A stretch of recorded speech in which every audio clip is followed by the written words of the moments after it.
Hi everyone and welcome to Legal Aid Queensland's webinar, How to Support Someone Who is Appearing Before the Mental Health Review Tribunal Before, During and After. My name is Catherine Bowden and I'm the Communication and Community Legal Education Officer here at Legal Aid, for those who haven't seen me on the webinars before. And sitting next to me is Sarah Lynch in the Mental Health Review Tribunal team. So Sarah will be presenting today. I'm just going to run through a few housekeeping slides and then I'll hand over.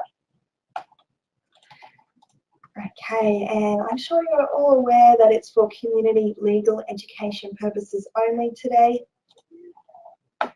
And before I go further, I'd just like to acknowledge the traditional owners of the land and pay our respects to elders past, present and emerging. All right, so the webinar will be recorded and you'll be able to find more information on our community workers and carers page. You can go to Legal Aid Queensland's website for that. If anyone is having any technical difficulties, the number to call is 1800 136 402. I'd like to ask you to download the handout today. The handout is the PowerPoint slides and it's quite comprehensive, so we will be skipping over a few things today, but if you've got the handout with you, you'll be able to do some follow-up reading afterwards. And if you've got any questions, you'll be able to see in the toolbar above the handouts where you can submit those questions. You're welcome to submit them as we go through, but we'll likely just hold the questions until the end and we'll have about 20 minutes to cover those off afterwards. All right, let's start with a poll. So we're just interested to know where our audience is from today. Are you in Southeast Queensland? I can see there's a lot of people already logged in from far north Queensland, a few from regional and outside of Queensland as well. And for those who are from outside of Queensland, Sarah will be able to let you know as we go through if it does or doesn't apply to you. All right, might close the results just for your own interests. We've got a lot of regional people here today and a lot of people from far north Queensland as well and southeast Queensland too. Okay, about to hand over to Sarah to take you through the slides now. Good morning, everyone. It's my intention that at the end of today's presentation, you'll have a better understanding of the Mental Health Review Tribunal's processes and functions. And through that improved understanding, be able to better support people who have matters before the tribunal. So you can see there's an outline of the matters I intend to cover today. Firstly, however, I thought I'd look at what the Mental Health Review Tribunal is.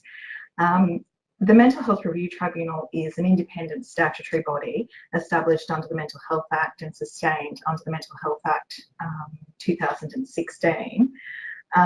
Its primary purpose is to review the involuntary status of persons with mental illnesses and or disabilities, but it also performs a number of other functions as well.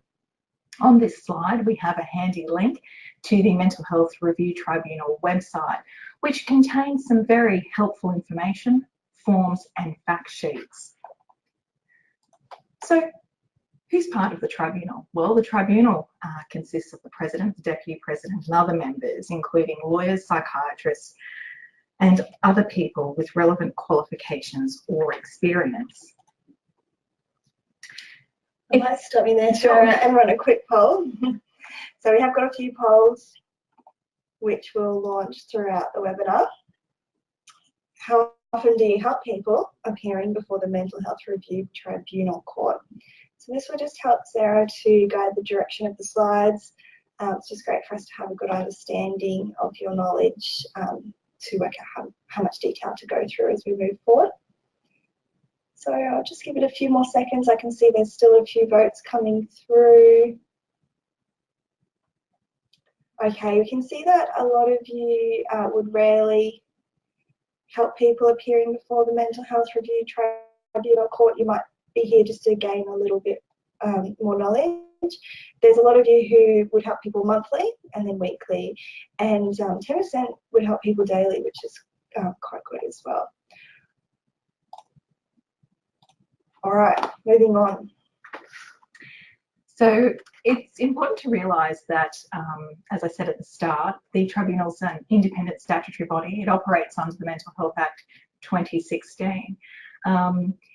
So I wanted to touch on the main objects of the Act before proceeding any further, and they're listed on the slide. So the main objects of the Act are threefold: to improve and maintain the health and wellbeing of people who have a mental illness and who don't have capacity to consent to treatment, to enable people to be diverted from the criminal justice system, and to protect the community.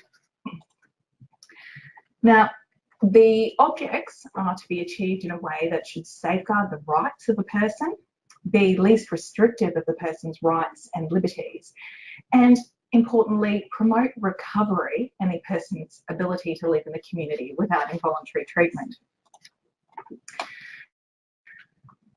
The principles for the administration of the Mental Health Act are set out in sections 5 and 6. I don't propose to go into those in any great detail. However, it is important to note that the Tribunal must apply these principles when making a decision or performing a function under the Act.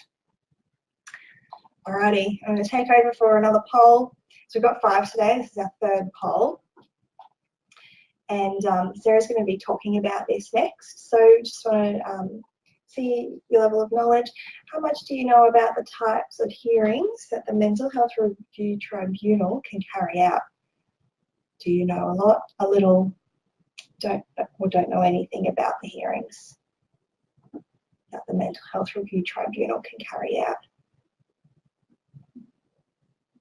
Quite a big percentage of you say you know a little about the hearings, so that's it's great to see either way whether you do or don't have knowledge about it, because Sarah's going to be covering this off. Okay, pass back to Sarah. So under the Mental Health Act, the Tribunal has the power to conduct reviews, hear applications, and hear appeals.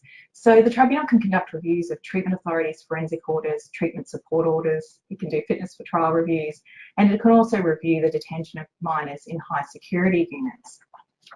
In addition to that, it can hear applications for examination authorities. It can hear applications for regulated treatments such as ECT and non-ablative neurosurgical procedures. It can also hear applications to transfer patients in and out of Queensland. And it can hear appeals against decisions made by the chief psychiatrist or an administrator of an authorised mental health service. So the Tribunal can hear a number of matters. The common types of Tribunal hearings that occur include applications for examination authorities, applications for ECT, forensic order reviews, treatment support order reviews, and treatment authority reviews. The laws and procedures for each of these matters vary slightly. Helpfully, the Tribunal has some great fact sheets available on its website, and we've provided a link to those fact sheets below. If we had more time today, I'd cover those common types of hearings in more detail, but for today's purposes, I really just wanted to look at hearings generally. So it's important to realise that hearings can be held periodically. They can be held every 6 months. For example, forensic order reviews are periodically held every 6 months. They can be held following an application made by the person subject of an order, for example, a forensic order, an interested person, the Attorney General, the Chief Psychiatrist, or the Director of Forensic Disability. These applications can be heard at any time. However, the Tribunal does have a discretion not to deal with applications that are considered frivolous or vexatious. Hearings can also be initiated by the Tribunal. So when looking at Tribunal hearings in general, I wanted to cover what occurs before, during and after hearings.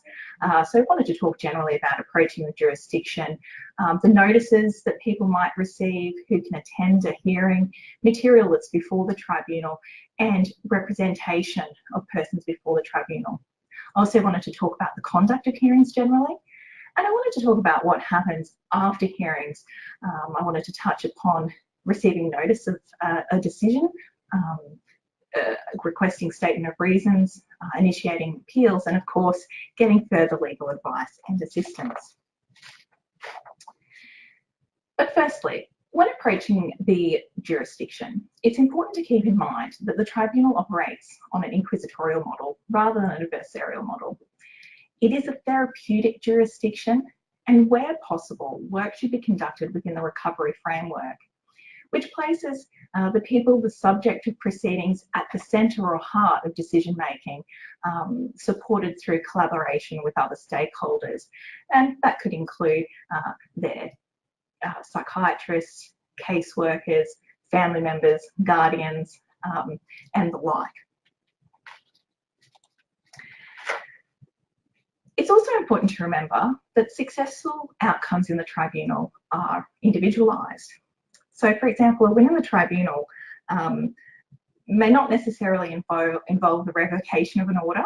It may involve improving communication with the treating team, making progress towards discharge from hospital, or an increase in community access and treatment.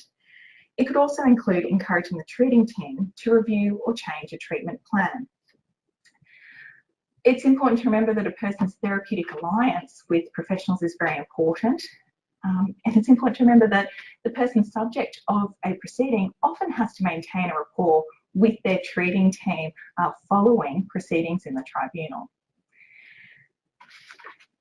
And finally, it's good to remember that better health outcomes are achieved through a collaborative approach between patients, doctors, case managers, family and support persons.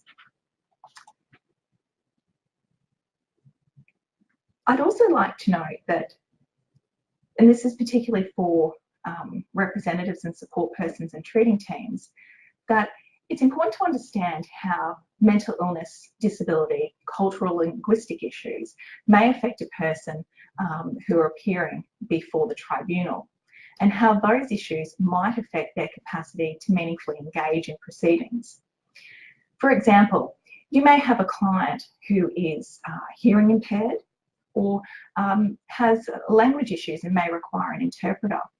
The tribunal can make arrangements to better support those persons during hearings. For example, you can contact the tribunal hearings coordinator and request that an interpreter be arranged for the person that you're supporting.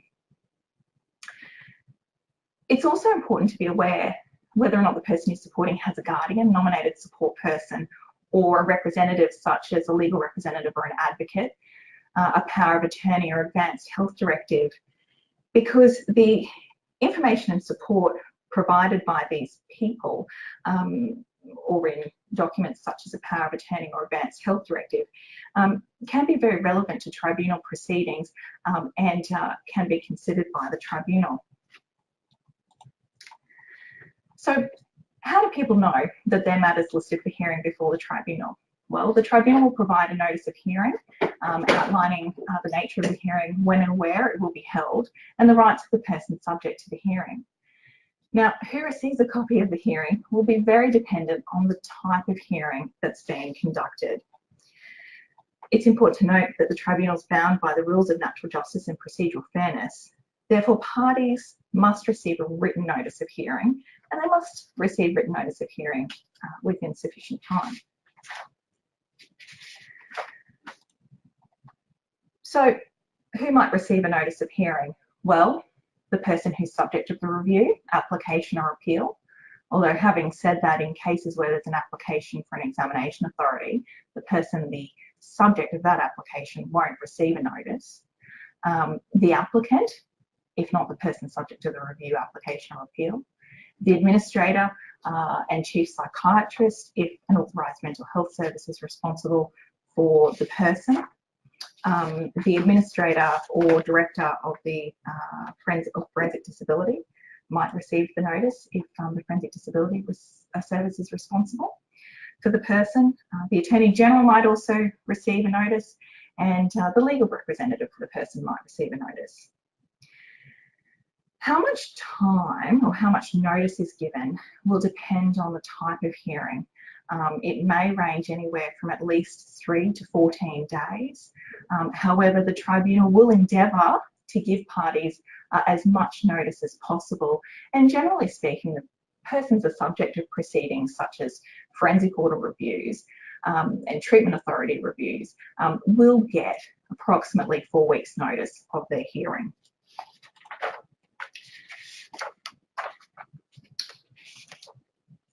Now, often people who are the subject of applications, reviews or appeals may be quite unwell, and their capacity to really understand a notice of hearing might be quite limited. So it's important to note that up to 2 of the patients or clients, people that you're supporting, may appoint up to 2 support people who may receive a copy of the written notice of hearing when that person becomes an involuntary patient.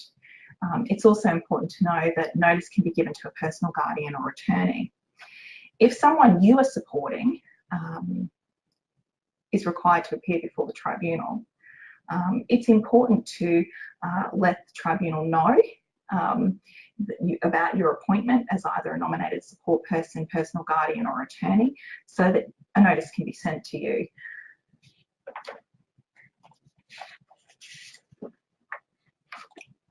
Okay, I'm going to take over for our 4th poll today. Sam is 25 years old. He doesn't want to attend his hearing without his good friend Nathan. Can Nathan attend Sam's hearing? Take a good guess, and Sarah will let you know the right answer. We've got guesses on each side, so whatever you think, just take a good guess.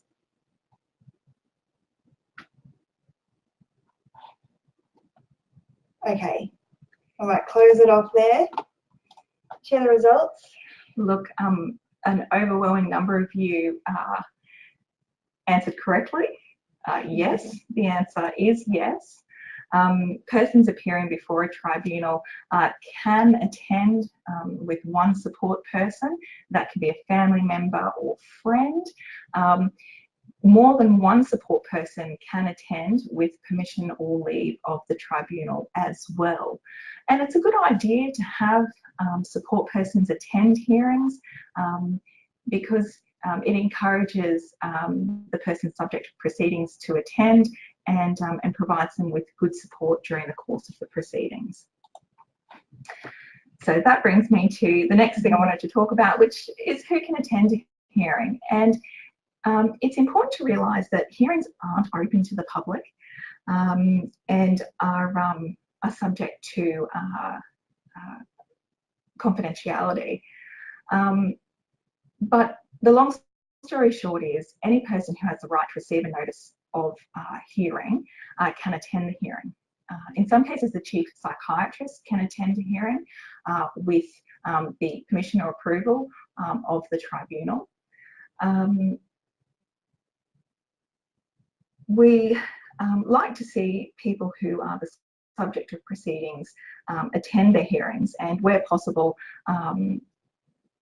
those persons should be encouraged to attend hearings so that they can participate in the hearing.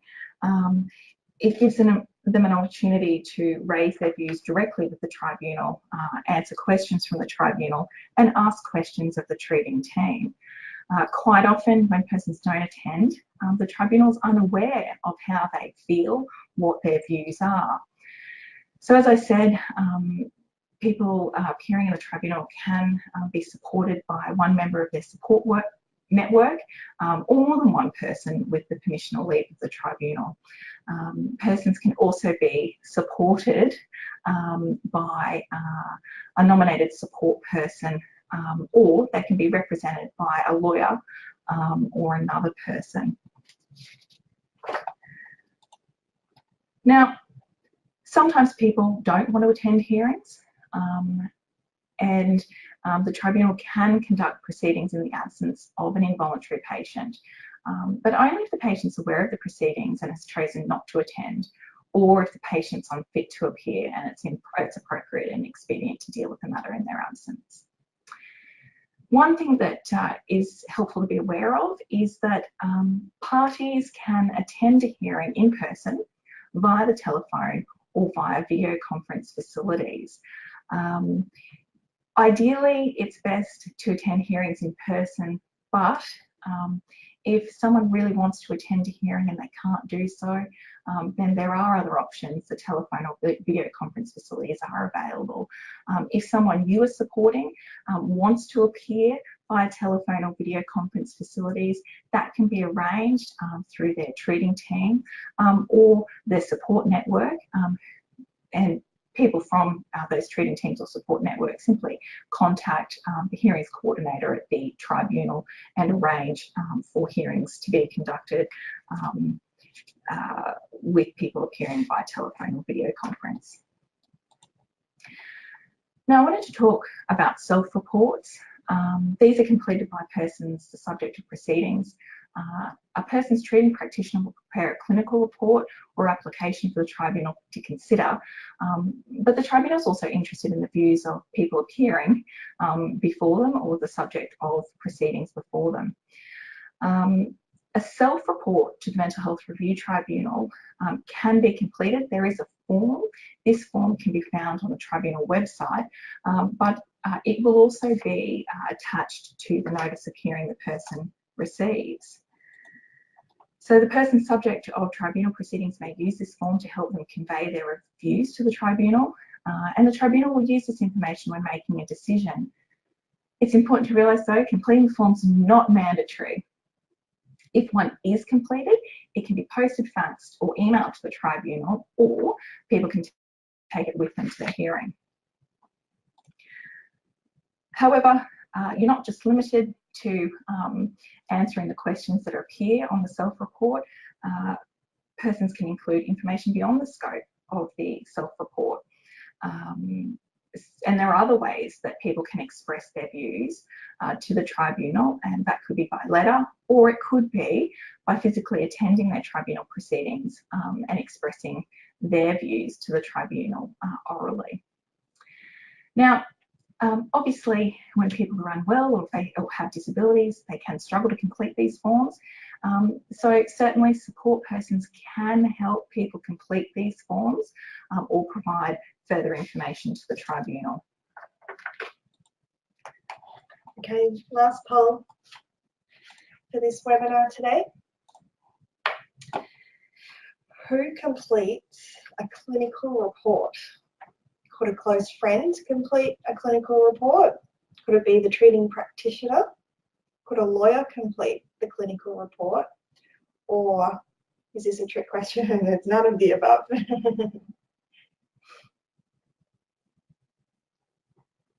Just give you a few more seconds to get your answers in. I can see some people are still voting. Who completes a clinical report? Okay, Sarah, I might pass over to you. And the answer here. Yeah, the answer here is treating practitioner. Great to see that most of you answered that one correctly. So treating practitioner will prepare a clinical report for a person subject to review. So for example, a forensic order, treatment support order, or treatment authority review for the tribunal to consider. Generally speaking, these reports will be discussed with patients prior to their review by their treating practitioner, case manager or case worker. And that's a practice that's adopted to help people better understand what to expect at their hearing. I will just now flip to the next slide. Now, these clinical reports need to be provided to patients at least 7 clear days prior to their review. However, disclosure might not occur if the document is subject of a confidentiality application or order. Now, the tribunal can make a confidentiality order if it's satisfied that disclosure of the report would, 1, cause serious harm to the health of the person or put the safety of someone else at risk. It's important to realise that people are at liberty to disclose copies of their clinical reports to others but it needs to be remembered that these documents contain confidential and sensitive information and should be treated accordingly. So people can disclose a copy of their reports to their support person for the purpose of general discussion, or to a lawyer for legal advice, or in some cases to legal aid where a person is seeking a grant of aid for legal representation. Now, other documents can be provided to the tribunal, and again, those documents might not be provided if they're subject to a confidentiality application or order. If they're provided, say, for example, by the treating team, patients do have a right to inspect those under the Act. And generally speaking, where a party intends to rely on a document, it needs to provide that document 3 clear days prior to the hearing, again, unless the document is subject to a confidentiality application or order. Another type of document that can be presented to the tribunal is a victim impact statement. Now, these must not be disclosed to persons the subject of proceedings unless permission to disclose has been given by the victim or a close relative of the victim. So some people are on involuntary orders for committing criminal offences. So these victim impact statements do often become relevant in those proceedings. Now, the tribunal has an overriding power to order that a victim impact statement not be disclosed, even where the victim gives permission. Now, people can be represented at their hearing before the tribunal by a nominated support person, lawyer, or other person. So I wanted to talk about representation now briefly. A person who represents somebody at a tribunal hearing must represent. I know the slide says express, but the legislation requires the person represent. So the person representing someone before the tribunal represent the person's views, wishes and preferences. However, to the extent that those views, wishes and preferences cannot be expressed, the representative must represent the person's best interests. Now, as I said, someone can be represented by a nominated support person. There is a link to a handy fact sheet about the roles and powers of nominated support persons, and there's also a link there to a guidance form for appointing a nominated support person. I won't go into detail about appointing a nominated support person or their role. Those links are there, and it is helpful to know that to know what the roles of a nominated support person are, and that that they can be appointed to represent, or that they can appoint somebody at their hearing, particularly in cases where a lawyer is not involved. So another means of representation is by a lawyer. The tribunal has a discretion to appoint a legal representative if they consider it would be in the person's best interest to do that. That's an overriding discretion. However, it must appoint a legal representative in matters involving minors, so persons under the age of 18, fitness for trial reviews, applications to perform ECT, and matters where the Attorney General is to appear or be represented. Where a lawyer is appointed, it's at no cost to the person. However, if a lawyer hasn't been appointed by the tribunal, the person can decide whether or not they want to be represented by a lawyer, a nominated support person, or another person of their choosing, or no one at all. When the tribunal requires a lawyer to be appointed for a hearing, it will contact Legal Aid after it lists the matter for hearing. Legal Aid is then responsible for organising a lawyer. The appointed lawyer might be from Legal Aid, a private firm, or a community legal centre. Generally speaking, Legal Aid will try and organise a lawyer from the person's local area. However, sometimes this is not possible, and the lawyer might have to appear at the hearing via telephone or video conference because they might not be from the local area.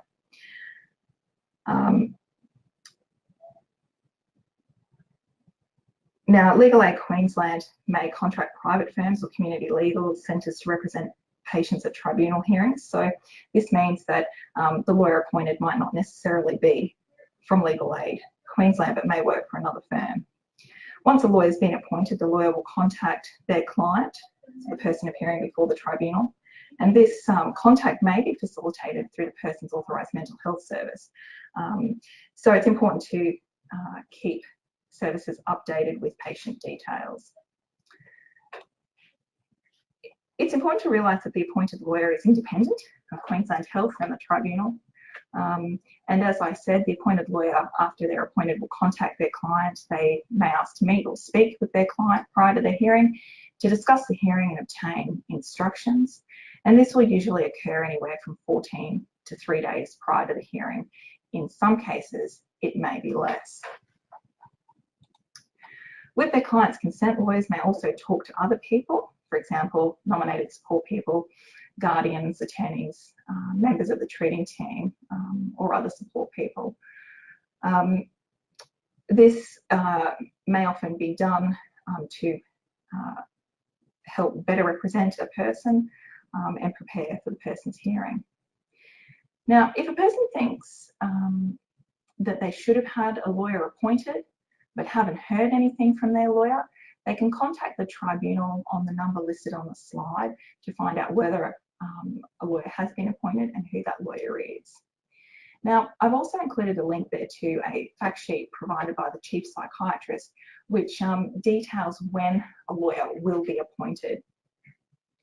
So I'll just hand back over to Catherine. We just want to do a quick poll. Okay, so we do have one more poll here which hasn't gone through the system. So if you would like to put your hand up if you believe it's answer A, and keep your hand down if you believe it's answer B, please. So the hand tool is in the toolbar. Mary is 51 and has been appointed a lawyer by the Mental Health Review Tribunal. Mary feels more comfortable using a friend who is a lawyer. Answer A, put your hand up if you believe this is correct. Mary has to use the Mental Health Review Tribunal appointed lawyer. Or answer B, keep your hand down if you think this is correct. Mary can choose not to be represented by the Mental Health Review Tribunal lawyer. Okay. Looks like most of you have answered A. Mary has to use the mental health. Oh, sorry, most of you have answered B. Mary can choose not to be represented by the Mental Health Review Tribunal appointed lawyer. Is this correct? That is correct. Okay. So Mary is an adult, and assuming she has capacity and she provides notice to the tribunal that she's seeking to waive her right to be represented by the appointed lawyer, yes, she doesn't have to be represented by that lawyer. An adult with capacity may waive their right to be represented by the appointed lawyer. It's important to realise, however, minors can't waive their right. So anyone under 18 can't waive their right. So if an adult has been appointed by a lawyer by the tribunal but doesn't want the appointed lawyer to represent them, they must write to the tribunal and tell them that they don't want the appointed lawyer to represent them. That can be done by writing a letter, and I've provided details there for the tribunal's postal address, or it can be done by sending an email to the tribunal, and again, I've provided the tribunal's email address. The person can also tell the tribunal at their hearing that they don't want a lawyer. Now, if the tribunal decides that the adult before them has the capacity to make the decision to waive their right to legal representation, then it will dismiss the lawyer. But it's important to be aware that the appointed lawyer may still need to attend the hearing and appear on the patient's behalf until such time as the tribunal accepts the patient's request to waive their right to be represented by the appointed lawyer. So really, the appointed lawyer is still engaged until such time as the tribunal accepts the waiver and dismisses or releases the lawyer from their obligation to provide legal representation.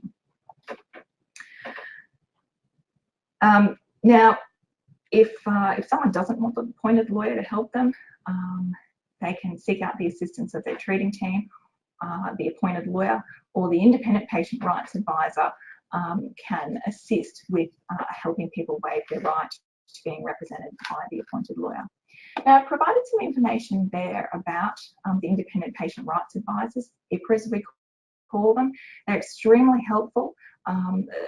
The Mental Health Act establishes the positions of IPRAs, and a key function of these IPRAs is to advise patients and their nominated support people, family carers and other support people of rights under the Mental Health Act, and they can see patients shortly after they're admitted to a mental health service and provide assistance.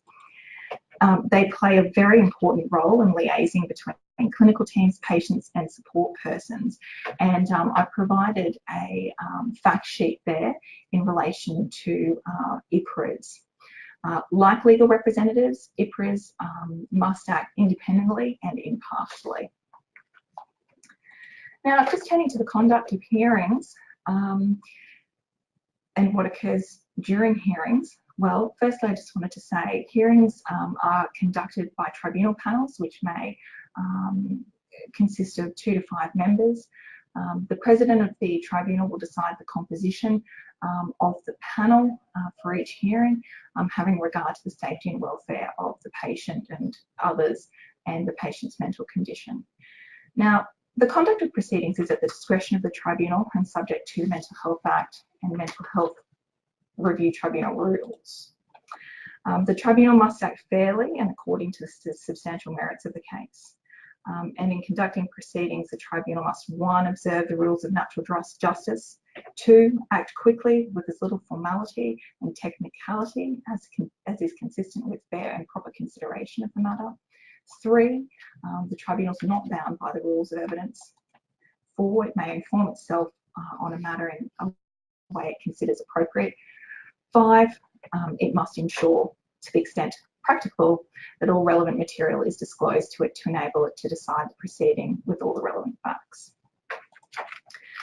Now, in terms of how each hearing is actually conducted, every panel operates hearings slightly differently, but generally the presiding member introduces participants and explains the process. Questions are directed by the tribunal panel to the person the subject of the hearing if present. Questions are then directed by the tribunal panel to the treating team. The Attorney General, if present, is offered the opportunity to ask questions of the treating team, as is the legal representative if present. The Attorney General will then make some submissions, assuming the Attorney General's legal rep is present, and this will be followed by the legal representative making submissions. Now, these submissions will reflect their client's views, wishes and preferences or best interests and the evidence to support the proposed outcome. The tribunal panel will then ask participants to leave the room so they can make their decision. And once the panel reaches a decision, the presiding member will inform participants of the panel's decision and may even give a brief explanation of the panel's reasons. Now, after the hearing, the tribunal must give a notice of its decision within 7 days of the proceeding.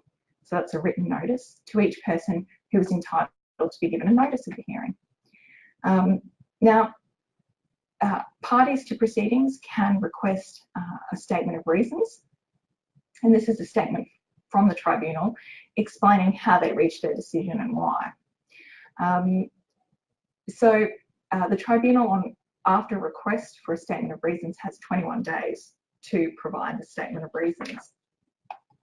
However, the tribunal may not provide a statement of reasons if the request contravenes a confidentiality order or a restriction on the disclosure of the victim impact statement.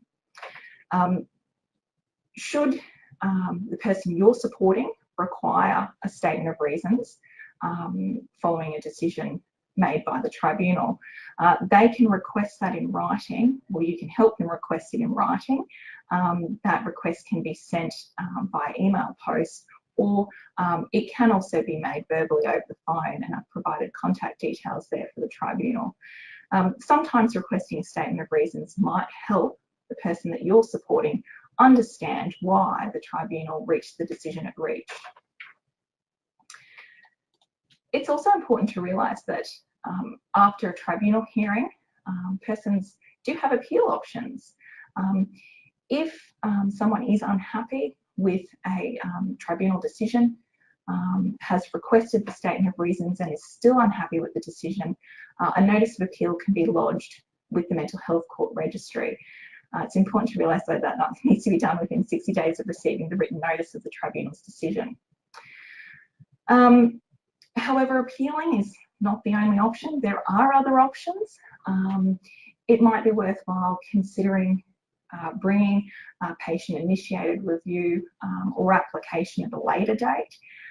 It may be that something the patient was seeking, for example,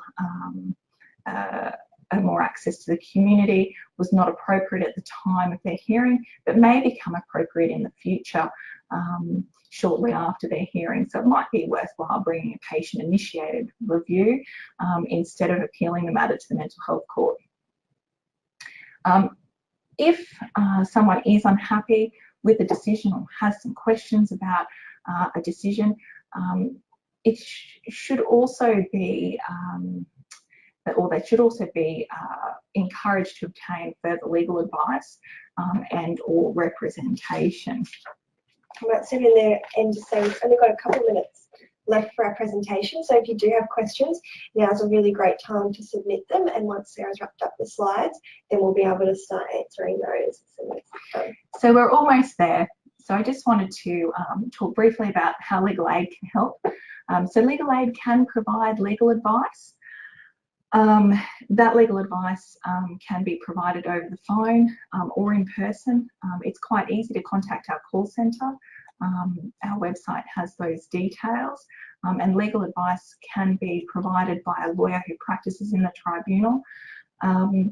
Legal aid can also provide legal representation subject to an appointment by the tribunal or a grant of aid, and our website provides details for how to apply for aid.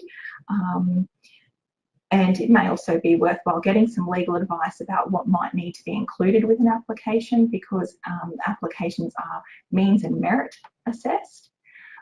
Legal aid can also refer people to community legal centres and private firms who do tribunal work as well. There are also the independent patient rights advisors who can help, as I said, CLCs and private law firms. And there are a plethora of resources available. The Tribunal, Queensland Health, Chief Psychiatrist and various mental health services have various forms, documents, handouts, fact sheets that can be of assistance. Further information can also be found on the LAQ website. And we have some CLCs, Law Right and QAI, who prepared some wonderful fact sheets to assist patients and those supporting them. So what we can do at a later date is provide links to those extra resources that I've referred to for those wanting a bit more information. We can send around a group email with those links at a later date. Now, we've had some questions come through. The first question relates to bullying and aggressive behaviour in the tribunal. And I should say at the outset that that behaviour is not acceptable. It's a therapeutic jurisdiction and can amount to what's called contempt. If somebody is in contempt of tribunal proceedings by insulting a member of the tribunal or someone else appearing before the tribunal, or is otherwise behaving unreasonably or in an obstructive or assaultative manner, the tribunal can find that person in contempt and exclude them from proceedings. Contempt is also something that is punishable under the Act. So yes, the answer to that question is that bullying and aggressive behaviour before the tribunal is unacceptable, and persons can be excluded from proceedings if they conduct themselves in a fashion which could be considered aggressive or bullying. Thanks, Sarah. We've had another question come through. Someone's wondering, is there a limit to the number of treating team members that can attend a tribunal? No, there isn't a limit. In some cases, people have massive treating teams. So they have a treating psychiatrist, they have a case manager, they have a psychologist and social worker. And in some hearings, there will be, 3, 4, 5 members of the treating team attending. In some cases, you might just have one member of the treating team attend. It really depends at the end of the day what information those members of the treating team have to provide and what the treating team's attempting to achieve for the patient. Thanks, Sarah. So I was asked a question before the webinar started, and I know you provided some really great tips for everyone throughout the webinar, but if you can give us a few more tips, what are the most important steps that a client should do for their hearing? Well, I'm probably going to take a little bit of a general approach to this and say that it's important to be aware of any upcoming hearing, the date, time, location. It's important to be aware of whether or not your client's attending. Have they completed a self-report? Do they want to complete a self-report? Will any support persons be attending with them?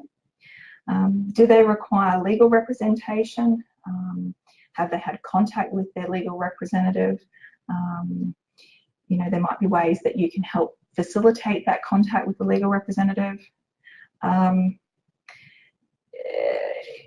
I think other steps can be taken in relation to support during the hearing.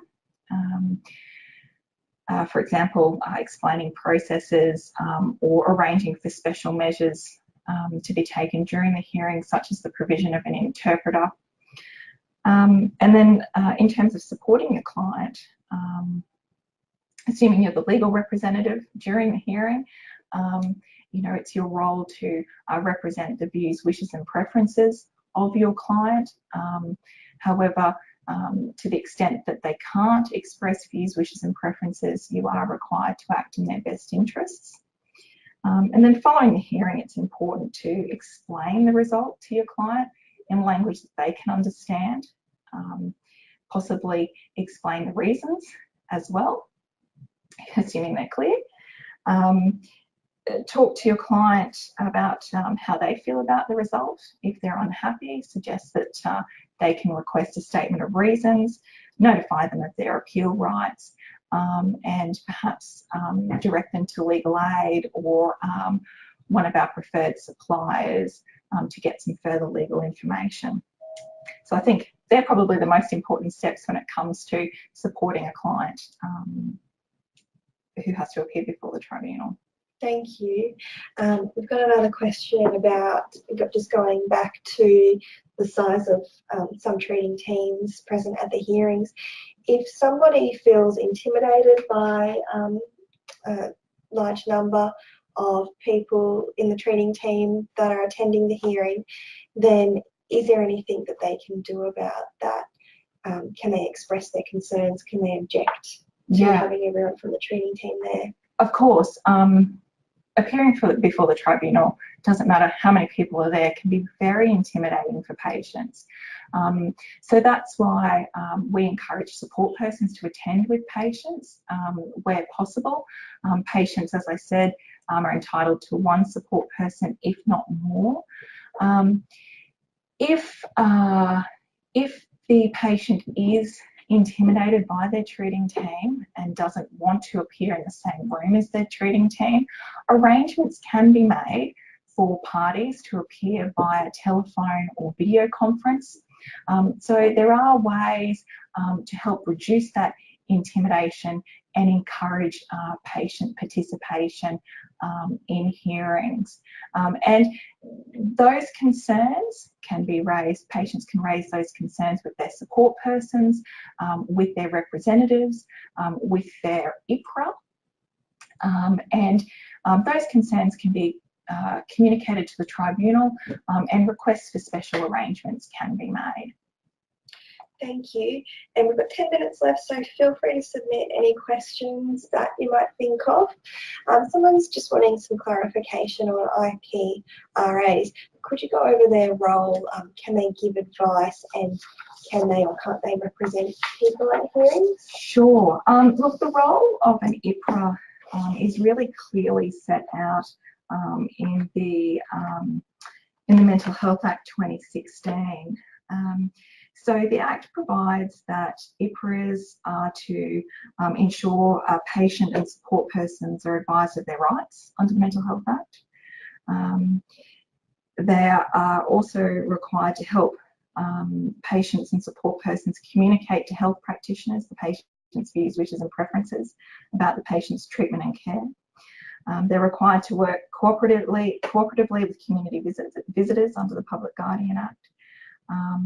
They are required to consult with clinicians and the chief psychiatrists on the rights of patients under the Act, in addition to the rights under the Guardianship and Administration Act and the Powers of Attorney Act. Now, specifically in relation to Mental Health Review Tribunal hearings, the IPRA is to or can advise patients and the patient's support persons of the patient's rights at the hearing, and if requested, help the patient engage a representative for the hearings. So if a patient is wanting representation at a hearing, whether that be by an advocate or a legal representative or other person, IPRAs can be utilised by patients to make that happen. So IPRAs do have a number of other responsibilities as well under the Act. I haven't gone through all of them, but the Act does specifically set out their responsibilities. So they are capable of visiting patients in an authorised mental health service. So they're very handy people to have around. Thank you. And sorry, just going back to the question about the size of the training team appearing at a court and how you can object to that. Someone's just wanting to build on that question. Can support people use the self-report to document and submit their concerns to the hearing? So the self-report is something that's completed by the person, the subject of the proceedings. It's not it's not designed for support persons to complete. Generally speaking, when support persons attend hearings, the tribunal does have the opportunity to ask them questions and adduce evidence from them. So it is possible for a support person to attend a hearing. Now that can be in person, over the phone, by video conference, and express any concerns that they have in relation to the patient or person appearing before the tribunal. So the self-report, to answer your question, is not designed to be utilised by a support person. And look, the principal job of a support person at a hearing is to provide support, and it really is a matter for the tribunal as to whether or not they do ask the support person any questions and ask the support person whether or not they have any concerns. Okay, thanks, Sarah. I think you might have answered off another question that we had before. What role can they have in the MHRT? But if that person wanted any more clarification around anything, you're welcome to submit the question live now. Are you able to delve a bit further into independent advocacy organisations and what their role is, Sarah?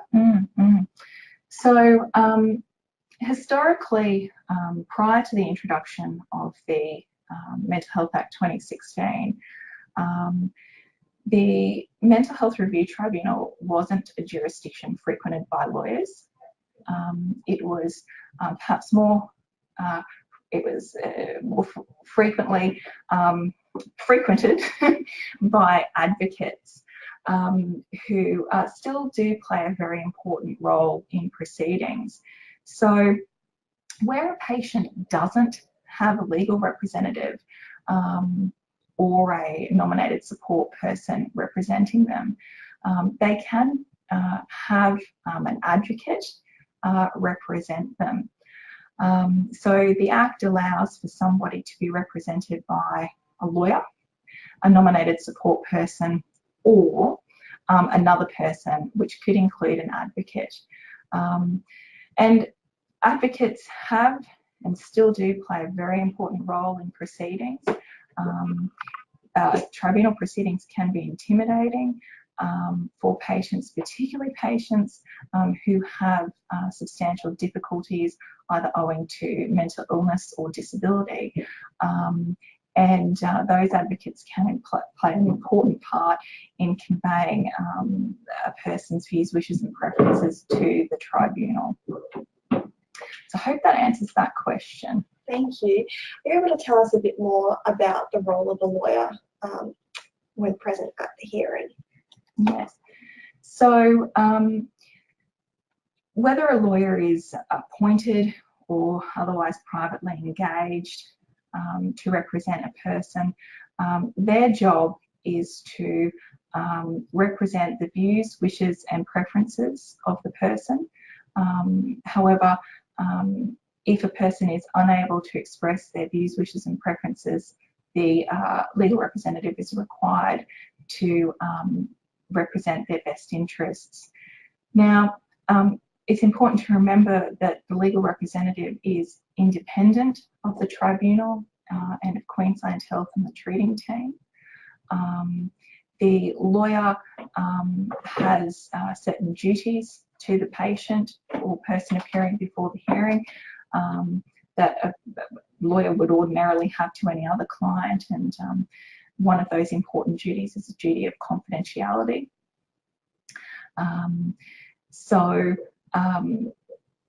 Generally speaking, at a hearing, a lawyer will convey to the tribunal someone's views, wishes and preferences.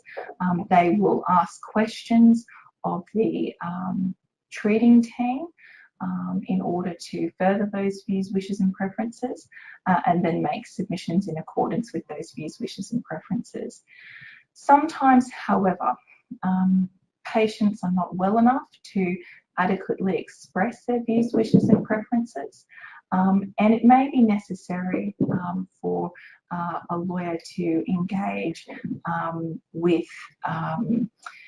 guardians or attorneys or review advanced health directives to act in the person's best interests at their hearing. So lawyers obviously do have a duty to the jurisdiction in which they're appearing, but their other principal duty is to their client, and they don't act for anyone else. As I said, it's under the Act, the primary role of the lawyer is to represent the person's views, wishes and preferences to the extent they can be expressed otherwise in the person's best interests. So I hope that answers that question. Thank you, Sarah. Now I've just got some clarification from one person here. Let me just take a minute to read it. Just clarifying your previous answer about support people having their concerns heard by the tribunal. Can support people submit any comments without being asked by tribunal members, such as a parent raising concerns in writing? Yeah, of course. Look, I can understand there'd certainly be many circumstances where a support person wouldn't want to express their concerns in front of the person they're supporting because it could be damaging to the relationship. My first suggestion is to raise these concerns with the treating team. They can include these comments or concerns in the clinical report that they prepare, and then that clinical report can be subject to an application for confidentiality or a confidentiality order, which would mean that the tribunal could withhold that information from the person subject to proceedings if they felt that it might cause some harm to either the person appearing before them or to another person. So I think the first port of call is to raise those concerns with the treating team, and work in a collaborative manner to convey those concerns to the tribunal without putting anyone's welfare or safety at risk. But of course,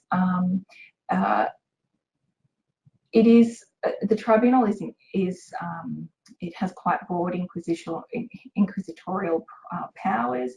A support person could put something in writing and send it to the tribunal before a hearing.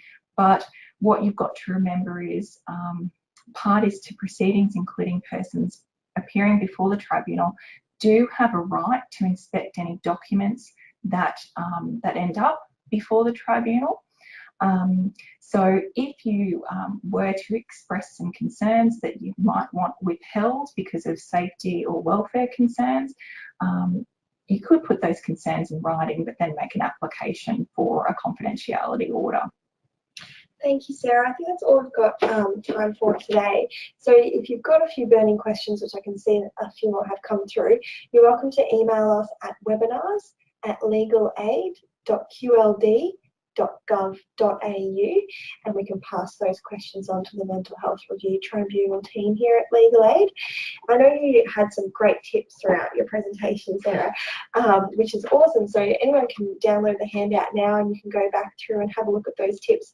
But if you were to leave the audience on just one or two top tips, what do you think they would be? I think my top tip is to understand the person that you're supporting, understand how their mental illness, their disability, their cultural and linguistic issues could affect or negatively affect their ability to understand and participate in tribunal hearings. That's my first tip. My next tip is then to liaise with the tribunal, the treating team, legal representatives, and other support persons in terms of how to best tackle those problems to allow a person to meaningfully participate in their tribunal hearing. Because the reality is that unless the tribunal hears from the person, the subject of the proceedings, whether that be via a self-report, a letter, orally from the person that they're hearing, they're not really going to know what that person wants or how they feel about their treatment. So I think those tips are really my top tips, and they are designed to ensure, or the purpose of them is to ensure that persons before the tribunal have a voice, because if their views, wishes and preferences aren't expressed to the tribunal, essentially their voice goes unheard. And the tribunal, under its objects, is required to ensure that persons' rights and liberties are protected and that they're treated in the least restrictive means possible, and that they be given every opportunity to rehabilitate and rehabilitate in the community. Thanks so much, Sarah. That was a wonderful presentation, and I can tell by the questions that came through that everyone was really engaged, which is great. So I'm sure you've all learned a lot today. And just so you know, this will be my last webinar for another year. So you might recognise Linda and Margaret as a couple of facilitators, and there'll be one new person starting as a facilitator as well. So all the best for the next 12 months, and keep an eye on the webinar program. It's still definitely going to be up and running. Okay, thanks everyone.